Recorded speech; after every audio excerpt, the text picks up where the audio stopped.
অনেক আগেকার কথা বকুলপুর নামে একটি গ্রাম ছিল। সেই গ্রামের লোকজন খুব শান্তিতে বসবাস করত। আর সেই গ্রামের এক কোণে বাস করত রাজু ও তার না। তারা অনেক গরিব ছিল, তারা দুবেলা ভালোমতো খেতে পারত না।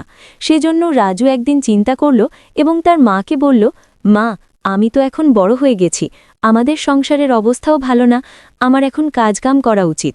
তারপর রাজুর মা বলল, না বাবা, তোর কাজকাম করতে হবে না। কিন্তু রাজু তার মার কথা না শুনে সে চলে যায় কাজ খুঁজতে। সে হাঁটতে হাঁটতে চলে যায় শহরের দিকে। তারপর অনেক দিন কেটে যায়। রাজু শহরে চাকরি করে অনেক টাকা ইনকাম করে। রাজু আবার ফিরে আসতে থাকে তার মায়ের এখানে। রাজু হাঁটতে, কিন্তু তখন দেখা যায় একটি অদ্ভুত ঘটনা। রাজুর পেছনেই একটি চোর লেগে যায়। সে রাজুর পেছন তাড়া করে। রাজু চোরকে দেখতে পায় না। ওই চোরটা রাজুর মাথায় জুড়ে একটা বাড়ি মারে। রাজু সেখানে অজ্ঞান হয়ে যায় এবং চোরটা রাজুর টাকাগুলো নিয়ে পালিয়ে যায়। তারপর জঙ্গলে আগুন লেগে যায়।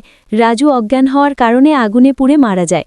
তারপর রাজু একটা ভয়ঙ্কর ভূতে পরিণত হয়। অনেক দিন পরে আবার সেই চোরটা চলে আসে জঙ্গলের এদিকে। তখন রাজু একটা বল্লম নিয়ে তেড়ে যায় সেই শয়তান চোরটাকে মারতে। সেই শয়তান চোরটা রাজুকে দেখেই ভূত ভূত বলে দৌড়ে পালায়।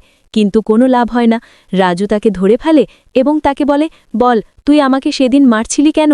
আমার কি দোষ ছিল? সে বলে, আমি টাকার লোভে তোমাকে মেরেছি, আমাকে ছেড়ে দাও। রাজু কোনো কথা না শুনে সেই চোরটাকে একটা লাঠি দিয়ে বাড়ি মারে। তারপর সেই চোরটা মরে যায়। তারপর থেকে সে জঙ্গলে আর কখনো রাজুর আত্মাকে দেখা যায়নি।